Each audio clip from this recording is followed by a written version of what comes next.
Welcome to the Angel Rewatch, a spoiler-free retrospective podcast on Angel. I'm William. And I'm Derek, and this is a podcast for Dad, originally airing December 10th, 2001, written by David Goodman. Everyone stupidly goes back to the Hyperion because that's not the most obvious place to go or anything. It's all trash and everyone tries to pick up the pieces except Angel, who refuses to let go of Connor. Yes, it takes them the whole episode to name the baby, to make my life easier, I'm just going to call Connor Connor. Holtz is angry that Sajan didn't tell him about Darla's pregnancy, but he's still determined to take his revenge. He just needs better troops. He doesn't want demons for hire, so he poisons all the grappler demons' food and tells Sajan that he needs warriors who believe in him. Anywho, Lauren shows up at the Hyperion since his home is all blown up and missing a wall, and he has the Furies set up a protection spell over the hotel so that they're all safe for now. He also complains about a strange humming that he can't figure out the source. Angel still has his death grip on Connor, who keeps crying as everyone just tries to decide how many people are all after them. At Wolfram and Hart, Linwood, Lila, and Gavin are watching their camera feed. They are determined to take the baby for themselves, but they have to figure out who Holt is first. Lila goes to Flo from Progressive, who is Wolfram and Hart's files and records, literally. Flo from Progressive is able to tell Lila all about Holt and his mission for vengeance. This information pleases Lila. Angel takes Connor up to his room to try to get him to stop crying with a lullaby. Lauren comes in and they sing to Connor together. But he still keeps crying. Lauren tells Angel that he's connected with the sun, it's no wonder that the baby is upset since Angel's so wound up. He tells Angel to look at Connor, really look at him, and take in the miracle. Angel sits down and stares at his son, and he even gets him to stop crying by turning on his vamp face. The next morning, Cordelia has to talk to Angel about his obsessions. There are several different factions outside the hotel waiting for them, and she tells Angel that he can't be everything to his son. He needs to let them help. Angel tells her that he's the only family that Connor has left, and he will do whatever he needs to provide for him. Lauren tells Angel that he figured out the source of the humming and slips a tip into Angel's pocket. Meanwhile, Holtz has found his army, or at least the first soldier. She's basically Kate, but with a twin and not a cop, and she just screams, I'm an obvious placeholder for another character. And that's all we really need to talk about her. Angel Investigations is getting ready to fight a war of their own as night falls and the different factions try to bring down the barrier and break in. Angel decides to get out while the getting is good, and takes the baby Connor, leaving everyone else to fight. He tells them that they'll stop once they realize the baby isn't there, but he isn't too concerned about his friends dying in the meantime. Thanks to a nifty flamethrower, though, Wesley manages to take care of the intruders quite easily. However, Angel is pretty obviously sneaking away, and plenty of the pursuers chase after him while he gets into the Angelmobile. They corner Angel in some kind of abandoned construction site, and they ask for the baby. Angel throws them the baby to them, only to reveal that it's a ruse. It's not Connor, but a teddy bear with a bomb strapped to his chest. Angel speeds away as everyone explodes. Wolfram and Hart are put out once it's realized that the hum Lauren was hearing was their cameras. The whole Angel abandonment routine was a play for their benefit. But Linwood gets over it because he figures that Angel has now eliminated all their competition to get Connor, until Angel busts in and gives Linwood a paper cut on his face and threatens him. If Connor ever gets hurt, Angel will hurt Linwood in kind. For some reason this works. I guess so because Angel thinks they're safe for now. At the hospital, Cordelia, Fred, and Wesley take Connor to check him out. He's all fine, and the music swells, and Angel names him. However, we already knew that fact, because as I told you, I didn't want to just call him the baby or him for the entire recap. Anyway, Gunn comes in with the best role that a little bit of money could buy, because assumingly they blew all their baby budget on flamethrowers, bombs, and medieval weaponry. And that is the end of the episode. Well, they did only have a few episodes to really prepare for the baby. And most of it was them trying to plan to kill it. And they were actually talking about, I'm surprised they have formula and diapers, honestly. Yeah, they would have had... It's not just that Darla died that they've got the formula. I'm assuming they would have figured they needed formula anyway since she was dead. But... yeah. I guess they picked it up on the way to the hospital. I don't know. Who cares? They have a teddy, too, so... And a nice baby cage. Wait, where's the baby cage? At the beginning, they have Fred talk about we need to the be baby on cage. watch. Oh, yeah. Oh, yeah. Okay. For whatever was in the cages. Yeah. The baby cage that Cordelia or somebody takes the actual sticker that says baby off of it. That Wolfram and Hart brought. Angel makes a nice makeshift crib out of a drawer. Yeah. So there's that. Anyway. I just think what our amazing planning on our part when we started a year ago that we'd do an episode a week. So in 2015, we'd have an episode where Angel becomes a father on Father's Day weekend. That's all intentional. That was the original plan. It's all intentional, just like it was intentional that I forgot that I was going away this weekend, so we have no feedback. All intentional. So, I like this episode. I think it's nice to explore Angel's feelings now that he's a father, and all the burdens that come with that. And I also do like seeing Holtz in action. Yeah, but not Kate. What's her? Justine? Her name is Justine, but we can call her Kate.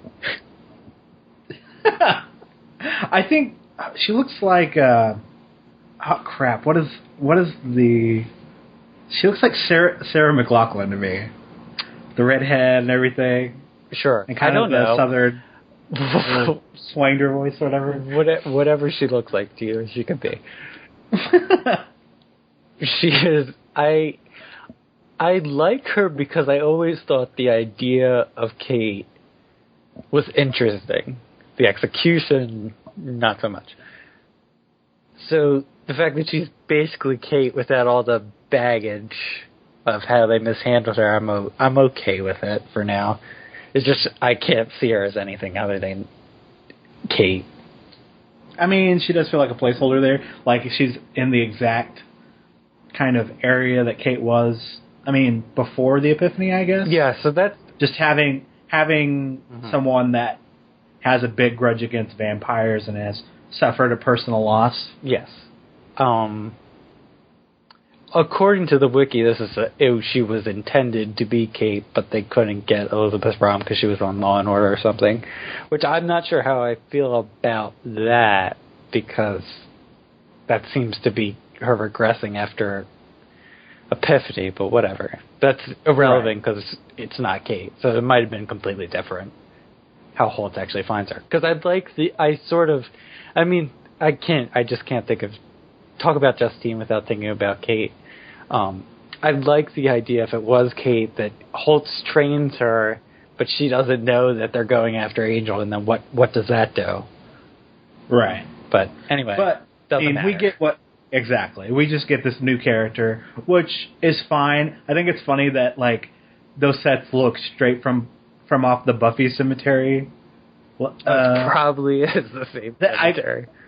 Maybe. This is right when they split. Even if they're on different networks, they're same production company, so probably the same. I just thought it looked pretty funny. But I like seeing Holtz. That seems like a nice plan. He has this kind of like religious justice thing going for him, and so to see him in action and like starting to like maybe recruit an army or whatever makes a lot of sense. And I like seeing our bad guy actually do something instead of wait around the entire time if he's actually going to act. Mm-hmm. Like we get him kind of talking with Sajan, and Sajan being really upset about the fact that he didn't just straight up kill Angel.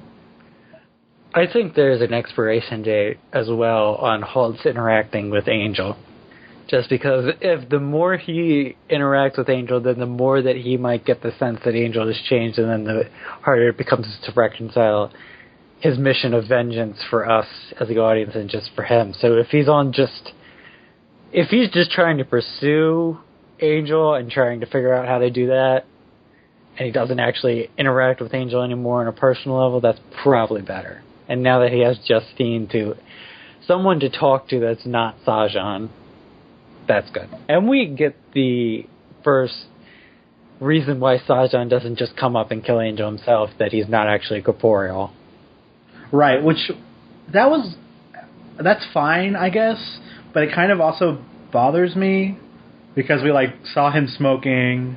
That bothers me, but not enough. As long as it didn't, it's not like they did anything egregious where he like touched somebody or manipulated something. Like we've seen him sit in a chair, and it's better. It's better to just throw that out there than say Angel comes in and tries to chop his head off, and the axe goes right through him. Right. And that's how we find out. So we Sajan just saying, I can't say them because that my hand will go right through them. That's better to me. I know. It just seems it's weird that he knows.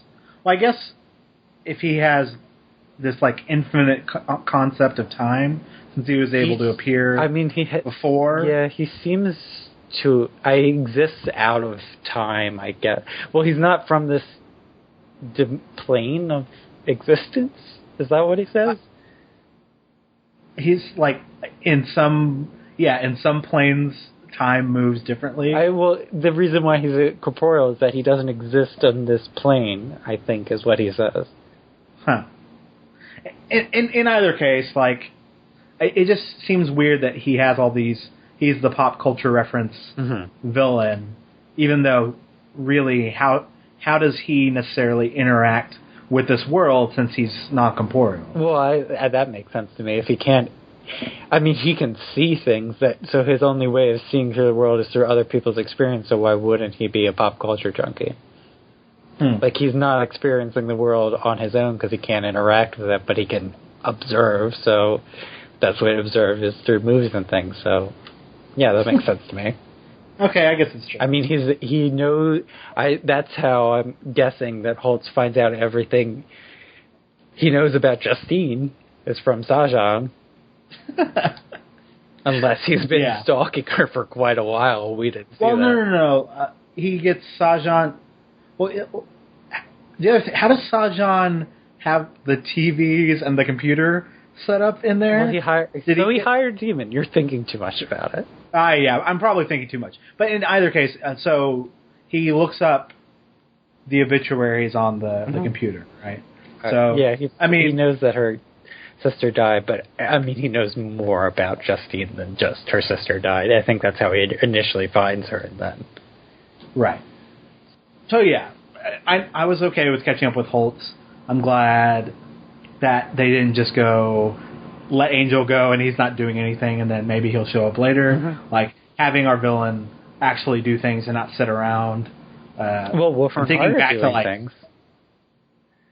Are they?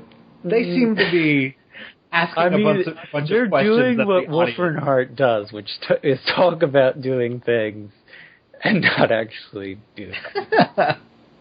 That's entertaining to me because they're entertaining people. I think this was the most entertaining I've had Lila and Gavin like sparring with each other. This is the most I enjoyed Linwood. Yeah, that too. Although it was very strange with the senior partners took my children before I could get to know them. Turn up the monitor. Okay, turn it down.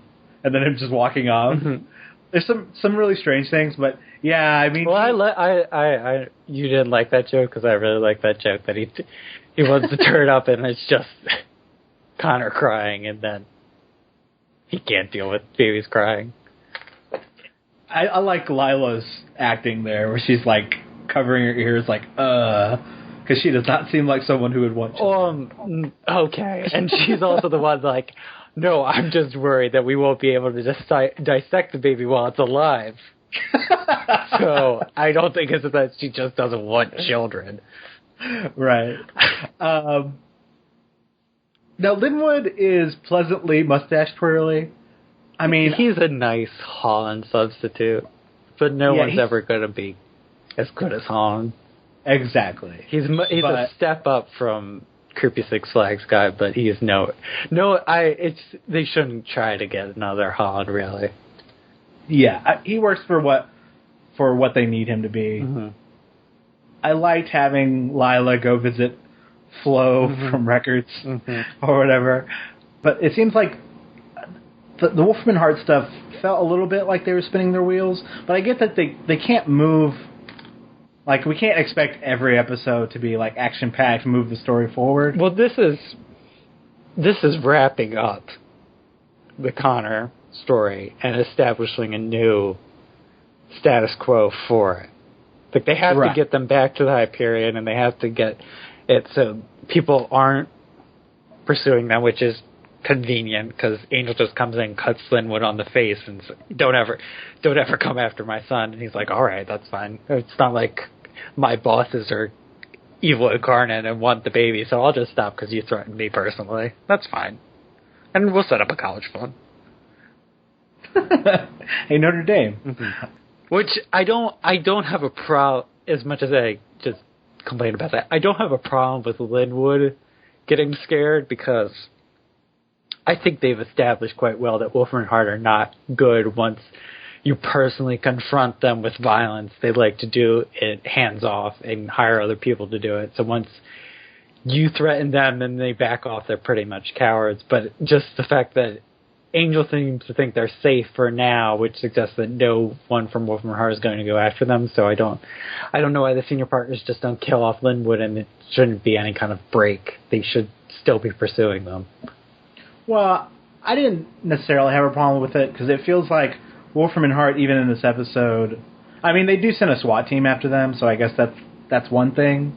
But when you have Angel, okay, we'll get back to this because this also was a question for me. But when you have Angel like blow up all of the competition, including the Wolfram and Hart's men, mm-hmm.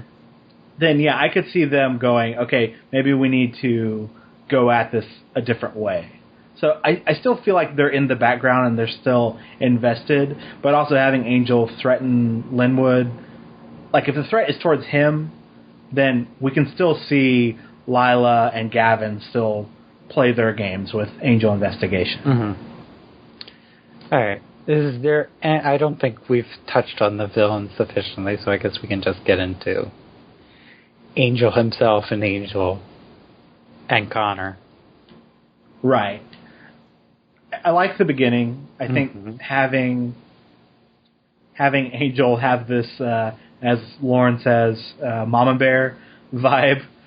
Yeah, I didn't remember exactly how Angel acted, but now, and I was kind of trying to remember what it was or what could it be like, but this is almost exactly what you would have pictured, that he won't let anybody else touch the baby and won't, because that's just what he does. If there's an emotional moment, he caves in on himself and he is the most important person in the room. I mean, yeah, exactly. I really liked it. I mean, it felt very in line with his character. Mm-hmm.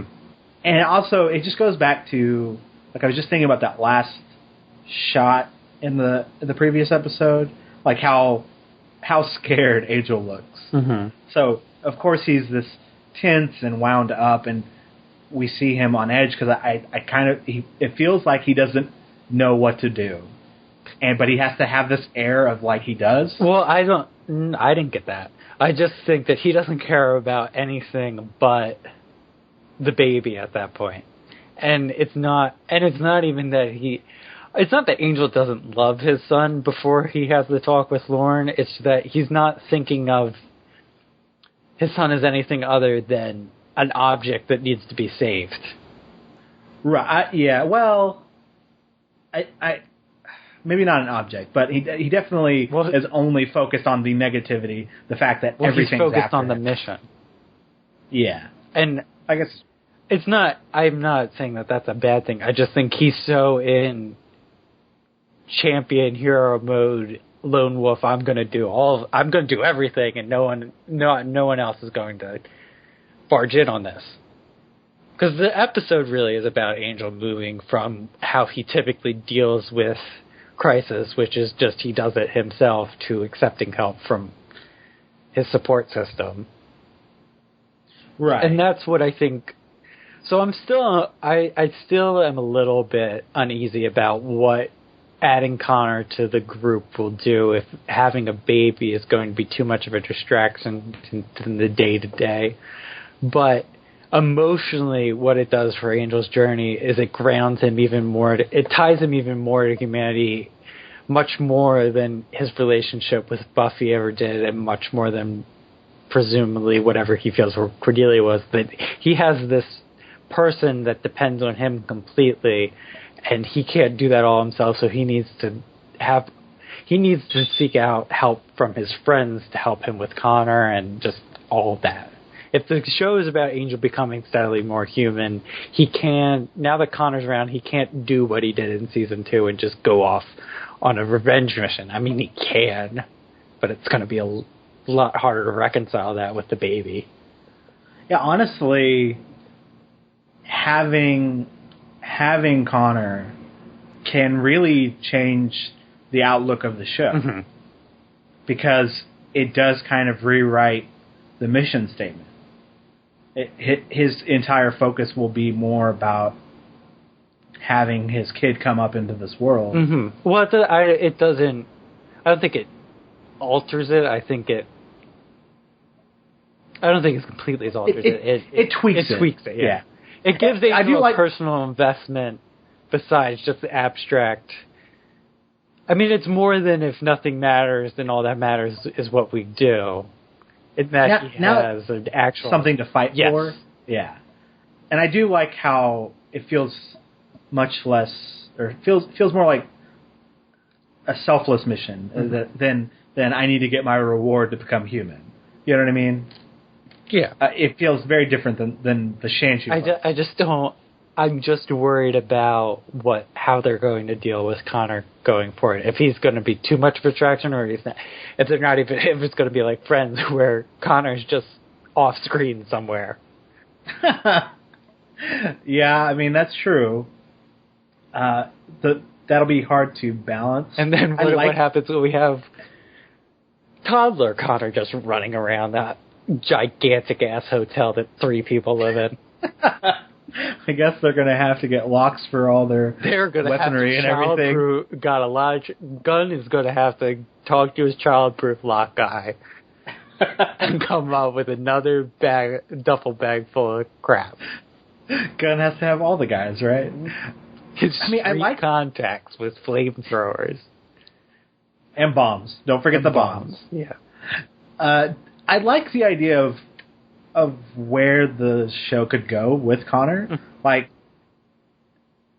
having the idea of, or exploring the idea of Angel as a single father seems appealing to me. And I also like, especially, I mean, we'll get to the end of the episode later, but the concept of them being an unconventional family, I really like. Well, I like the Cordelia and Angel scene. The problem is that there's no the resolution to that happens off screen. But I like that he says he's Connor's only. Angel says he's Connor's only family, and we get a little bit of a reaction shot from her where she kind of takes that in, and probably feels a bit hurt by that. Right, he's not. They're all as much concerned. So here's the thing. Let's just get into the actual problem I think we both have with the episode and the twist and all that. So, how do you feel about the whole thing? Because obviously, Angel is not pretending before he gets the note from Lauren. Right. Honestly, it's still kind of selfish when he's like, even till the sunniest day I'll get him, even if I don't. When he leaves that conversation with Cordelia, he has learned nothing. Right.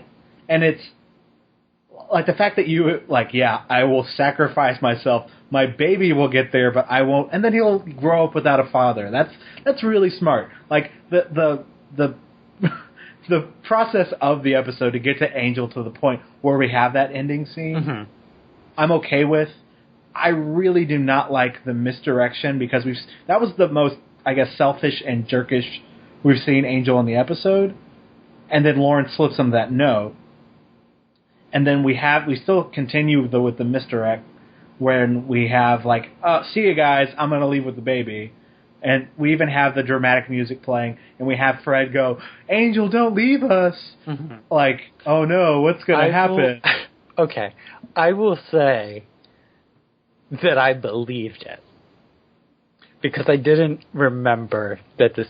I didn't have a recollection of Angel on the road with the baby. So in the moment I believed it because I feel like it's in his character and that's what he does. And then when he got to the construction site, then I remembered, oh wait, that baby is not real and he's going to throw it. And the real Connor's been back at the Hyperion all along and this is all a trap. But I will say, in the Misdirection's defense, they crafted it in such a way that I believed the ruse. Because usually I don't. Okay. But here I definitely did. I guess it could still fit in line with, like, season but there's 2. Then there's a little Angel. bit of the thing that Angel's talking to the bear in the car. He's talking to the bear, and they also cut back to the gang after the flamethrower. Yeah, and Gunn is just as bitter as if he would actually be. Which is, again, just for the benefit of the cameras, but it comes across as I guess... Well, I don't know. Manipulating your audience. Yeah, it's all manipulation. There's a little bit too much. This is really happening. Right. And it's not. It felt cheap, and for the sake of a twist. Yeah. That they could go The problem is that it should be a big moment that Angel goes to them for help, and that is sacrificed on the altar of just, let's put a shocking twist in here where Angel really, it's all been a big ruse. I could definitely... I don't remember how I felt the first time I watched the episode, whether I bought into the ruse or not. Mm-hmm. I guess the past couple episodes have been so dramatic that maybe you could really believe that Angel would do something this kind of selfish. I don't remember anything about this episode because I'm sure I watched it right on the end of Lullaby and I was probably still reeling from Darla. So I guess this is all just a blur to me. And on first watch, I was not as much connected to Angel's emotional journey as I am on Rewatch. It was more just the plot, the story that I was focused on, not how he's changing as a person. Right. Or not changing. The other thing I will say about the trick is it was so obvious to me at that moment that Angel was carrying a doll when we're in the Hyperion. And I thought that was just really bad special effects work, because obviously Connor is not a real human baby all the time. Right. There is a reason why we have multiple shots of just the baby crying.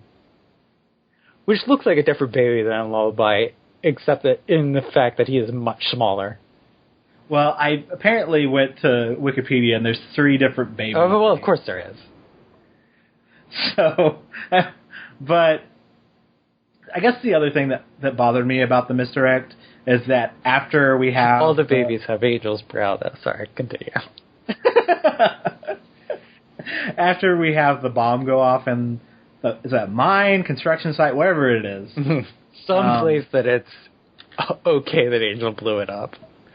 They cut to Wolfram and Hart and have Linwood go through the tapes and go... To see the quite obvious thing of... I'm slipping you the note.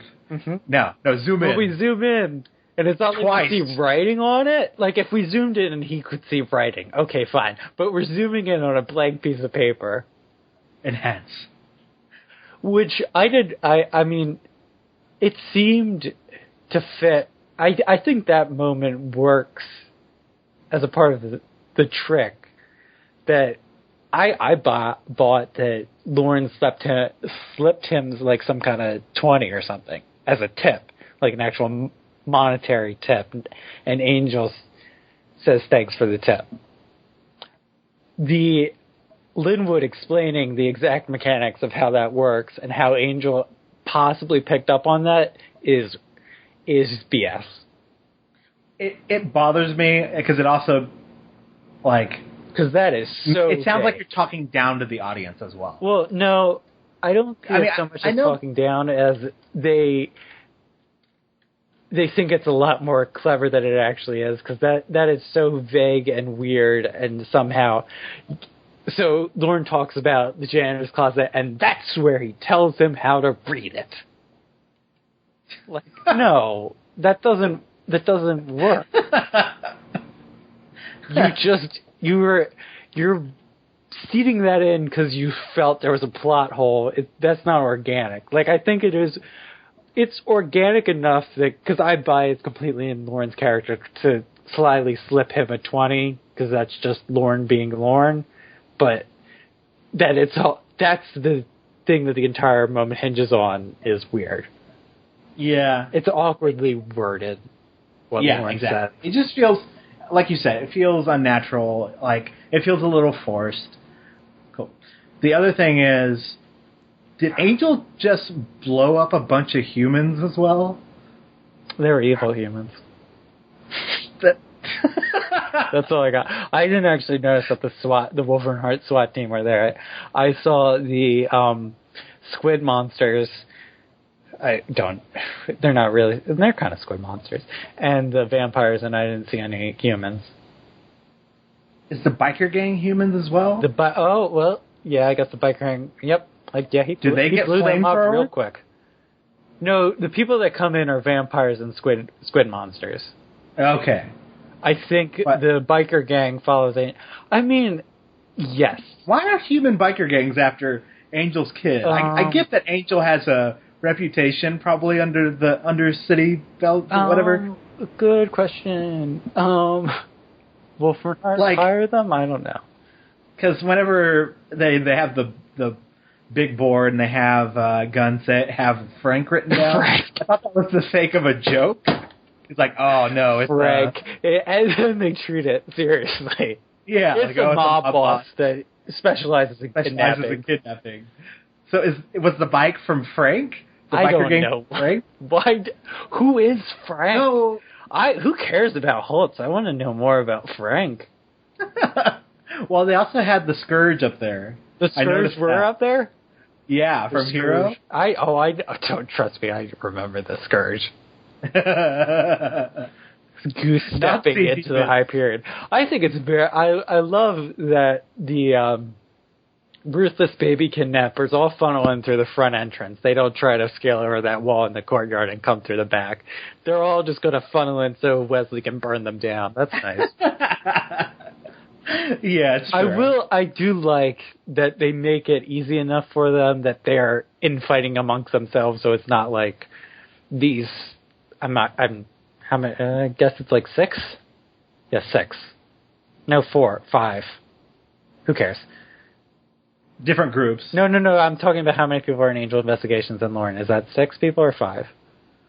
Lauren, Fred, Cordelia, Wes, Gunn. Not including Angel. Okay, well, I mean, Angel's involved. So these 6 people going against like 5 armies or factions or gangs or whatever. They're fighting amongst themselves, and and the fact that Wesley's flamethrower is very effective at just mowing them all down. I did like the flamethrower. I'm not going to lie. Oh no, the flamethrower is cool. I find it funny that they have a flamethrower, but then Gunn has to point out that they're supposed to be poor. And I get it, strollers are expensive, but I don't. Maybe I'm wrong about this. I don't have a lot of experience buying either, but I'm thinking flamethrowers are more expensive than strollers. Well, maybe they just have had a weapons budget for so long that they had it on hand. Mm-hmm. But, suddenly you have new expenses once you have a baby. You don't cut into that flamethrower. I mean, they have this. Maybe Gunn does. Gunn doesn't bring the flamethrower in the duffel bag because Angel did say there will be no throwing of flames, suggesting that they had a flamethrower on hand. Yeah, that's true. It is weird when Gunn's like, "I'm gonna go talk to my guy." Mm-hmm. When they that they put up the barrier and there was a magic word to get in, but no one tells Gunn that. And so he's like, see ya. I'm going to go to the base. And he walks off. I'm not thinking... Okay, so nobody uses this barrier yet, do they? No. Because Gunn sneaks out and he sees them. If it's in the basement, he should just be able to pop in and out. I don't... It was weird. It was because it was right after they set up the Furies. So... That's the other thing, too, is this is this barrier like Chekhov's barrier now that's going to come back at some point, that they're going to get invaded and they'll have looks like there's no way out, and wait, the barrier. Well, the squid demons. Yeah, but then I know, and then they put down the. So what? I mean, barrier is probably. There's this portal. Lauren says it's a barrier, but it's a portal, really. Well, I don't know why they set that up, because I didn't get the sense that Gunn actually used it. Yeah, the Gunn thing feels really weirdly timed. Like if they have Gunn leave right before that, it's set up. I mean, Lauren comes out and says it's done, and then Angel tells him to leave. But then when Gunn comes back later, he says that he saw them and he sneaked around so they wouldn't get him. If he's just traveling through from the basement out into the world, then he shouldn't be able to see them. So that's why I got the sense that Gunn didn't use the portal at all. Yeah, it's weird. It feels strange to me. There's a lot of little things like that in the episode that I don't exactly understand. Or it feels like they have to explain more, and they set up things in such a weird way that they feel like they have to have scenes where they go, and that's where he's flipped him the note. Mm-hmm. Like, it feels a little... They really just need to get all these groups off them for a while, because I am almost positive this is the last episode of 2001. And when we come back next week, we'll be in the first episode in 2002 in January. Okay, so this was the mid-season finale. Which makes sense, because that the people chasing the baby are the only lingering plot line left. And you just need to wrap that up so you can have them start when they come back and the baby's around and his name is Connor and blah, blah, blah, blah, blah, blah, blah. Yeah. And Holt is out there doing something. Right. I mean, there are threads that they wrap up nicely, and then I do like having, again, Angel dealing with the consequences of being a father, but they do have just a lot of weird things that they have to write in and explain, and I get the point of the bubble force field, because you want to have the showdown where they all come in at once, and for dramatic effect with the Fred going, "Don't leave us, Angel," but it just, a lot of it felt like stalling to me, and like they were spinning their wheels a bit. Yeah, they are. I mean, maybe not spinning wheels, but there's a lot of contrivances to just, let's wrap this up. Right. Because we can't really deal with these groups chasing us and have Holtz and Wolfram Hart out there doing Wolfram Hart stuff. Right.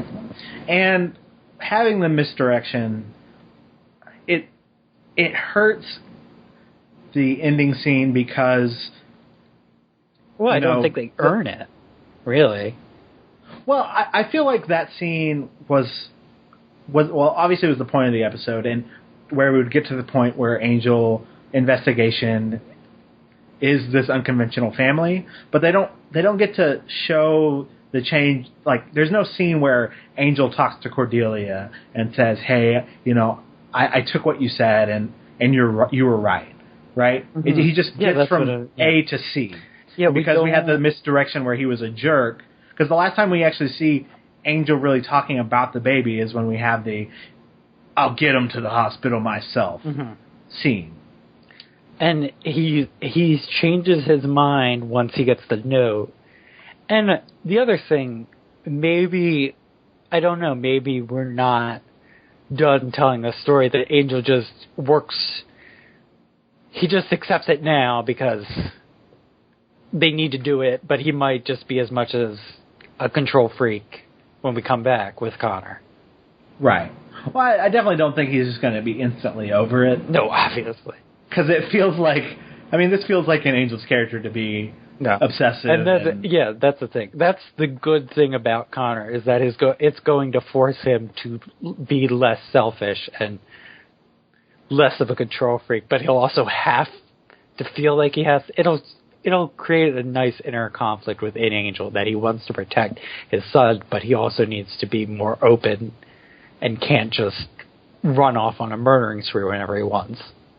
Right. Okay. We have no feedback because we were recording earlier than we usually do, and I did not mention we had to.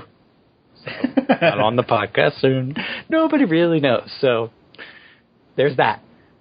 So, before we get to favorite moment scores, there are a couple of things. All right, you have things.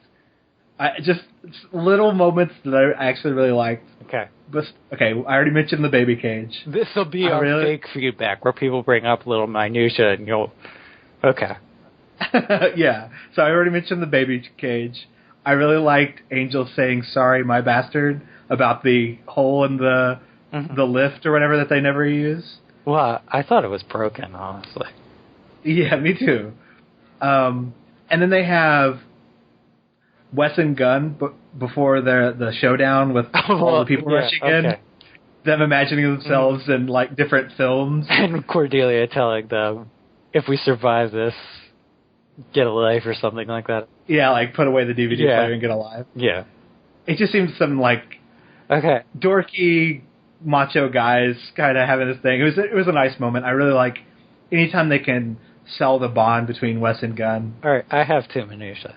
One, what do you make of the fact that Connor stops crying when he sees the vamp face? It's just supposed to be a cute moment? I think it's supposed to be a cute moment. It probably is. That he smiles. I mean, I think it's a cute moment. I'm thinking it's also that Connor, on some level, recognizes the true nature of his dad and is okay with it. That's interesting. I also think what I remembered what it made me think of was there's a scene earlier in season 2 of Buffy where I think it's in season 2 where Buffy and Angel have that date at the ice rink. Yes. And he's like, "You shouldn't have." And then they start making out when he's in the vamp thing. Yeah. Yes. And she's like, "I didn't even notice." Yeah. Well, like, there's like a nice acceptance. Yes, that's what okay. From his child seeing who Angel is entirely and accepting his father kind of thing. That's what I took. That's what I meant by he accepts the vampire in him symbolically. Okay, that's the one thing. Other thing, I find it very dark that Angel knows how to change a diaper. Because that would be Angelus, correct? Because I don't even think there would be diapers in the 1700s with Liam. Maybe. Well, he says pins, but that's like clothespins, and then I do not know much about raising babies in the 1700s, but I think maybe at the least they would just have like a cloth they wrap around them. Yeah, did they have pins back then? I don't even know. Yeah, okay. So I just found that dark, and I'm not sure if that was intentional. That I'm thinking of Angelus being around a baby. And I said I had two things, I really have three. What do you think of the name Connor?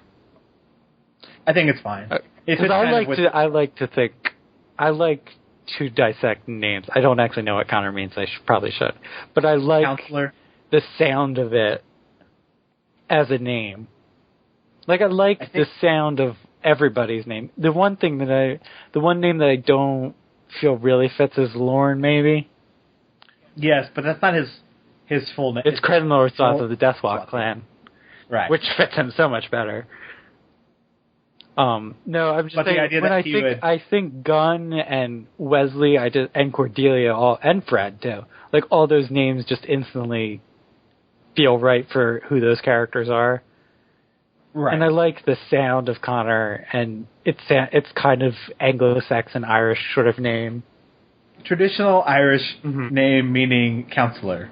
See? Okay. That's good. That fits. I would have liked it if they tried to found some name that meant, like, dear something. Like Dear Boy. Well, Darla's name means Dear One, or that's what Wesley told us. I don't know if it actually means that. Yeah. So... Yeah, I think the name fits, and they were definitely like playing up all of the Irish things. Like they give them this Irish-sounding name, and they talk about got my mind set on Notre Dame. Mm-hmm. Well, that would make sense since Angel's passing on his very old heritage, and he's singing an Irish lullaby to him. Why? It's Angel singing. It just was. Yeah, but that was a sweet moment. I guess. I mean, it's obviously not as good as Lauren coming in and singing. Shoot, I forget the name. Apparently, I don't have any soul either. Smokey Robinson. Smokey Robinson and the Miracles. Okay, yeah. Yeah. So it's obviously not as good as that, but I like that Angel sings his son an Irish lullaby as a kind of last resort. Right. I don't know. There's a lot of humor and also kind of just the same way that there's a lot of humor in tragedy when we get socially dorky, awkward Angel. There's a lot of humor and tragedy in how he acts as a dad. Right. He's so obsessive. And so it feels anal. natural with his character. Like all his neuroses kind of come out. He has this obsession. SEX in front of the baby. That was I didn't laugh at that joke, but I liked Wesley going. Well, of course, you just had sex on the desk a few episodes ago. I or whatever. really like Angel's face as when he responds to that he's so indignant. Like I said, just when the social awkward comes out in Angel, it's kind of sad because we know that's because he doesn't really know how to interact with people. Right. But it's also funny because he's being a dork. And this is funny because he's being so neurotic. But the thing that's really sad is he's just so obsessively latching on to the idea of Connor. Yeah. And it's also, no one else seems to really care for good reason that Darla's dead, but obviously Angel would. Yeah, I guess it's true. I mean, there is that one moment when they said that the mother's not in the picture anymore, and it's kind of an awkward shuffling. We don't really know how we feel about that. Geraldo Angel. Mm-hmm. God. Yeah. Anyways, favorite moments? Okay, so I went with the Lord moment because honestly, there's no other better moment in the episode. So, like I said before, it's more where Angel's finally able to see his son as a person rather than an object. And the other thing, he goes beyond the mission. And I think if that moment isn't there, the end is even more problematic for me. But it proves that Angel is capable of slowing down and taking it in. And I like that we get the whole kind of progression of the scene there, where he starts it off very tense and on edge. And then the moment he's able to look at Connor, he starts to calm down and he just sits there in the room. And I really like Lauren's delivery and how he tells him to look at him and look at him and look at him. And each time he tells it, it's slightly differently delivered. And the fact that Lauren just leaves at the end. He gets Angel on his path and then he walks out like he always does. Right. It was good, and I'm excited to have Lauren around more. Well, yeah, because I think this pretty much confirms that Caritas isn't coming back, or at least not for a while. Right. Like, Lauren will be one of the 3 people living in the hotel. It was touching. I think it is a really great moment. It's slightly awkward because of how they have the Cordelia scene the next morning. Well, the Cordelia, it feels like the Cordelia, it's a totally different thing, I feel. Really? Because the Lauren scene is about Connor and how Angel's responding to Connor, and the Cordelia scene is about you're ignoring us. Yeah. Because he's like has a death grip on him, and the way he's holding him is not like very nurturing either. He's holding him close, but it's not like a loving way. He's kind of holding him off a little bit. Like he's protecting him. That's why I mean that Connor, for the most part, feels like this thing that Angel is holding onto as an object, and then he starts holding him closer to his chest after that Lauren scene, but he's still ignoring everyone around him. Yeah. Like, there's two problems with how Angel's acting in the beginning. It's that how he's obsessively latched to Connor, and the fact that he's ignoring everyone else. And he's solved one problem, but the other problem's still there. That's what Cordelia's there for.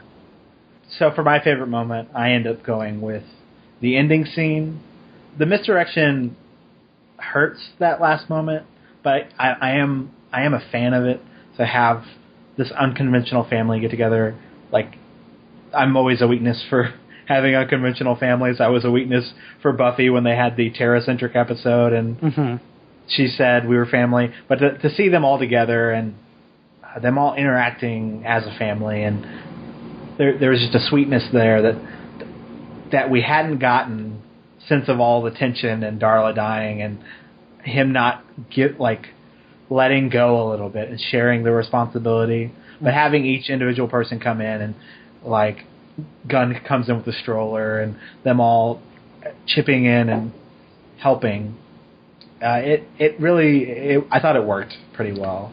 I like that we get the new walking towards camera, importantly, shot, which we don't get a whole group shot. I like that we get Wesley and Fred, not Wesley, Gunn and Fred on one side, Cordelia and Wesley on the other, and then Angel, and then just Connor. We get a shot of each of them. Yeah, I still think they do the wide shot. Do they? The power shot. I don't remember that power shot. They could be there. I think it's there. And I would rather that replace the one from... Again, I'm terrible with remembering dates. The one where he switches bodies. The body swap Carpe episode? Noctem. There, I got it. Yes. Because that's a good name we talked about. It's a much better name than it is an episode. And there was also a group shot, I think, in season 1 that didn't come from a good episode. And this is much better than either of them. So, I guess that's true. So, scores?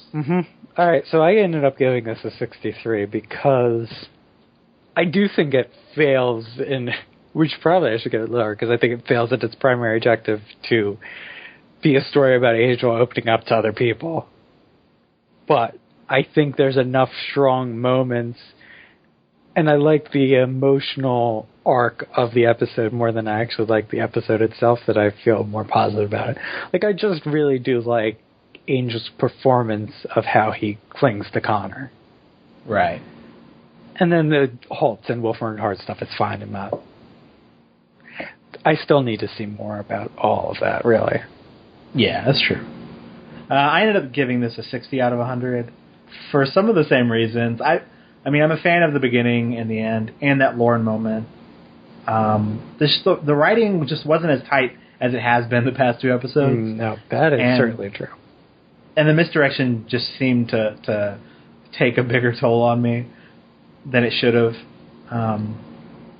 But yeah, they don't need to have these action-packed episodes. Like, I still was a fan of, again, like seeing Holtz actually doing something and seeing our characters interact with Angel now that he is a father. So I'm hoping that they can continue on and keep mining different stories. So, all right. And if you'd like to leave us some feedback, you can do so by commenting on the post at theangelrewatch.wordpress.com. Or you can send an email to angelrewatch@gmail.com. Or you can call our voicemail number at 206-203-3276.